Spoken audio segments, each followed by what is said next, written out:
আমি এখন মাননীয় সদস্য জনাব মঈনুদ্দিন খান বাদল চট্টগ্রাম ৮কে তার বক্তব্য রাখার আহ্বান জানাচ্ছি। আপনার সময় ৮ মিনিট। মাননীয় সভাপতি, মাননীয় স্পিকার, আপনাকে ধন্যবাদ। এখানে প্রায় সবার কথাই একরকম হবে, সে কারণে আমি কতগুলো চুম্বক রেফারেন্সে চলে যেতে চাই, তাতে কথাও কম হবে। প্রথম কথা হলো, সারা বিশ্ব, সাথে সাথে আমিও অবাক বিস্ময়ে দুই নারীর পরস্পর বিরোধী আচরণ দেখছি। একজনকে বিশ্ব খুব আদর করে নোবেল পুরস্কার দিয়েছিলেন, তাও আবার শান্তিতে, গণতন্ত্রের জন্য। উনি দুইটার যে কি 12টা বাজিয়েছেন সেটা বিশ্ব দেখছে। একইভাবে দেখছি আরেকজন নারী, তিনি বুক পেতে দিয়েছেন 5 লক্ষ লোকের জন্য। Let me be very clear, আমি ওনার জায়গায় থাকলে আমি কিন্তু এত লোককে জায়গা দিতাম না। উনি দিয়েছেন। সারা বিশ্ব দেখুক, 5000 লোক নেওয়ার জন্য, 2000 লোক নেওয়ার জন্য, এই যারা আমাদেরকে মানে বিভিন্ন সময় সারমন দেন, 2000 লোককে নেওয়ার জন্য তারা বিরক্ত করেন। এই ট্রাম্পেই 10,000 লোকের ব্যাপারে প্রচন্ড রকম রিয়াক্ট করেছে। সেই জায়গায় আমি কতগুলো জায়গা খুব সুস্পষ্টভাবে আমাদের মধ্যে স্টাবলিশ করতে চাই, বিশ্বকে জানাতে চাই। সারা বিশ্বের 8ম বৃহত্তম জনগোষ্ঠী বাঙালিদের এই পার্লামেন্ট পরিষ্কারভাবে বিশ্বের কাছে জানাতে চায়, এক, মুসলমান বলে আমরা জায়গা দেই নাই, দ্যাট ইজ রং অ্যাপ্রোচ। মানুষ বলে জায়গা দিয়েছি আমরা। এইটা নিয়ে যেন কোনো ভুল না হয়। আমাদের নেত্রী সিদ্ধান্ত নিয়েছে, মানুষ বলে জায়গা দিয়েছি। This is number 1। নাম্বার 2, এটা সারা বিশ্বের কাছে জানানো হোক, ওরা আমাদের জাতিগোষ্ঠী নয়, আমার জাতিগোষ্ঠী বলে জায়গা দেই নেই, তারা ভিন্ন জাতি। ডাক্তার দীপুমণি একটা দীর্ঘ ব্যাখ্যা করেছেন, আরো ব্যাখ্যা আছে, দরকার সংসদ সেটা সাজিয়ে প্রদান করতে পারে। তৃতীয়, আমরা বিশ্বের কাছে বলতে পারি, অং সান সুচি সহ সমস্ত বার্মা মিথ্যাচার করছে, মিথ্যুকের জাত, প্রত্যেক বিষয়ে মিথ্যাচার করছে। এদের জাতিসত্তা নিয়ে মিথ্যাচার করেছে, সমগ্র বিষয় নিয়ে মিথ্যাচার করছে। আমাদের এখানে অনেকে আবেগগ্রস্ত হয়ে বিশ্বের শক্তিশালীদের প্রোপাগান্ডায় কান দিয়ে অনেকে বলছেন সন্ত্রাসীরা আক্রমণ করেছে। মাননীয় speaker, let me ask you one question. আমি যদি চোখের সামনে দেখি আমার মার বলাৎকার হচ্ছে, আমার বোনের বলাৎকার হচ্ছে, আমার শিশুকন্যা মারা যাচ্ছে, have I not got right to pick up arms?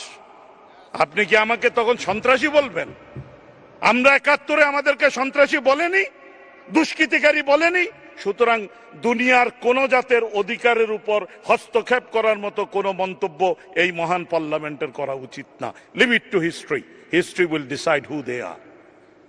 আমি এই জায়গায় যে কথাটি বলছি সেটা বিশ্বের পণ্ডিত, বিশ্বের মোরল, বিশ্বের শক্তিশালী দেশ, তাদের উদ্দেশ্যে সেটা বলেই আমার বক্তব্য শেষ হবে।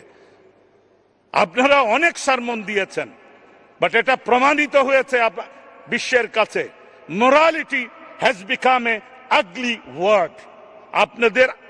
আপনাদের আচরণে এখন মোরালিটি একটা আগলি ওয়ার্ড। আপনাদের আচরণে সেটার কোনো সামঞ্জস্য নাই।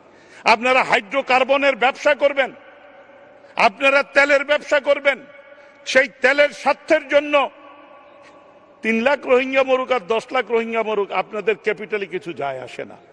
কিন্তু আমি এই মহান পার্লামেন্ট থেকে বলতে চাই, আজকের দিনেই কিন্তু শেষ দিন না। আজকে যদি বিশ্ব সঠিকভাবে আচরণ করতে না পারে, সঠিকভাবে সিদ্ধান্ত নিতে না পারে, কালকে এটা আপনার ঘরে গিয়ে উঠতে পারে। এই জায়গায় আমি প্রস্তাব করছি, এই ধরনের ইস্যুতে বিশ্ব সমাধান দিয়েছে। এই ধরনের ইস্যুতে কসোভোতে কসোভারদেরকে, যারা আলবেনিয়ান মুসলিম, তাদেরকে রক্ষা করার জন্য বিশ্ব সিদ্ধান্ত নিয়েছে। সার্বিয়ান আর্মিকে সরিয়ে দিয়ে কসোভো তৈরি হয়েছে। কসোভো দেখেছি আমি। একই ভাবে আমরা লক্ষ্য করেছি গাজা এখনো পর্যন্ত অবস্থান করছে। Gaza can be taken by Israeli army within 2 hours. কিন্তু এখনো পর্যন্ত গাজা আছে ইন্টারন্যাশনাল স্যাংশনের কারণে। সেই কারণে আমাদের রাষ্ট্রপতি এরদোগানের সাথে কথা বলার সময় যে কথা বলেছেন, আই রিপিট দ্যাট ওয়ার্ড, আমরা বিশ্ববাসীকে বলতে চাই, রোহিঙ্গাদেরকে তাদের এলাকায়, তার মাতৃভূমিতে, তার মৃত্তিকায় মায়ানমারের মধ্যে রোহিঙ্গাদের জন্য সেফ জোন তৈরি হোক, under the protection of United Nation. তৎপরবর্তীকালে রোহিঙ্গা নিয়ে যদি আরো খোঁচাখুচি করতে চায়, বিশ্বকে বলতে চাই, আপনারা জাতিসংঘের অধীনে 1999, এম আই রাইট, 1999-তে পাপুয়া নিউ গিনিতে আপনারা প্লেবেসাইড করেছিলেন, ভোট দেওয়ার অধিকার দিয়েছিলেন কে কোন দিকে যাবে। আজকেও বলছি যে আপনারা বিশ্ববাসী, রোহিঙ্গাদের চামড়া সাদা হলে আর ওরা ইংরেজিতে কথা বলতে পারলে আপনাদের বিবেচনার বিষয়বস্তু হতো। ওরা তো মানুষের বাচ্চা না আপনাদের কাছে। So before giving any sermon to Bangladesh, Bangladesh তার সর্বোচ্চ করেছে, কারো আদেশ নির্দেশ অনুরোধ ছাড়াই করেছে, জায়গা দিয়েছে।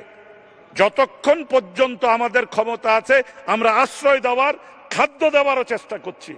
কিন্তু একটা জিনিস মনে রাখতে হবে, খাদ্য দিতে গিয়ে, আশ্রয় দিতে গিয়ে নিজেদের অবস্থান ক্ষুণ্ণ করবেন না।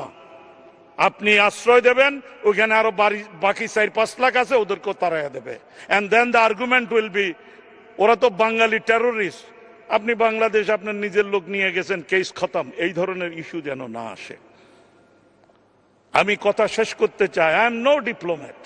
সো ডিপ্লোম্যাটের মতো অত ফিনিশি, অত আস্তে আস্তে কথা বলার অভ্যাসও আমার নাই।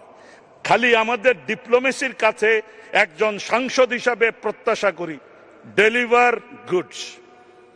আমরা চাই আপনারা আমাদেরকে ডেলিভার গুডস, বিপদ মুক্ত রাখুন বাংলাদেশকে।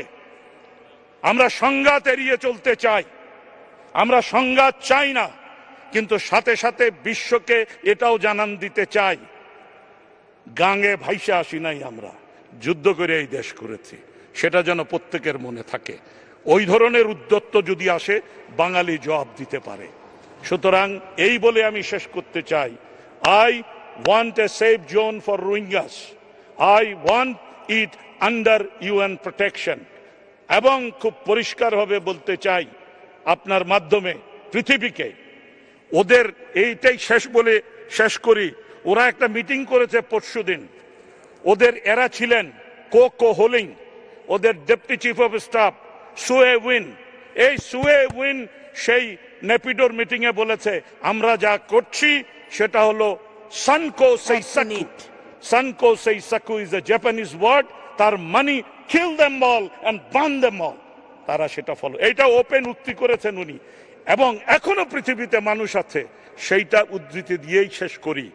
ওই meeting A French institute of Asian studies এর নেতা ছিলেন ডাক্তার লিডার। উনি বক্তব্য রেখেছেন সমস্ত আর্মি জেনারেলদের সামনে, দীর্ঘ সময় ধরে রাখাইনে মুসলিম ধর্মাবলম্বী সহ অন্যান্য নৃগোষ্ঠী ধর্মাবলম্বীরা একসঙ্গে বাস করেছেন, কিন্তু হঠাৎ করে গত 2 দশক ধরে কেন এ সংঘাত চলছে তার কারণ খুঁজলে মিয়ানমারের সেনাবাহিনীর হস্তক্ষেপের বিষয়টি সামনে চলে আসে। রাখাইনের বিভিন্ন নৃগোষ্ঠীর মানুষ একভাবে একসঙ্গে কিভাবে থাকতে পারে তা তাদেরকেই নির্ধারণ করতে দেওয়া উচিত। সমস্যা থাকলে থাকার পরিবেশ সৃষ্টিতে মিয়ানমার সরকারের সহায়তা করা উচিত। তা না করে বারবার সেনা অভিযান বিশ্বজুড়ে বিতর্ক বাড়িয়ে তুলেছে। যেখানে সেনাবাহিনী কি ধরনের অভিযান চালাচ্ছে, কেন এত মানুষ পার্শ্ববর্তী দেশে পালিয়ে গিয়ে মানবেতর জীবনযাপন করছে, সে সম্পর্কে কোনো স্পষ্ট তথ্য আপনারা মানে মিলিটারি জুন্তা এন্ড মিয়ানমার কর্তৃপক্ষের কাছ থেকে পাওয়া যাচ্ছে না। ফলে সার্বিকভাবে মিয়ানমার পরিস্থিতি, আন্তর্জাতিক জনমত আজ হোক কাল হোক মিয়ানমারের বিরুদ্ধে যাবে। এই বলে আমার বক্তব্য শেষ করছি। আপনাকে ধন্যবাদ। ধন্যবাদ মাননীয়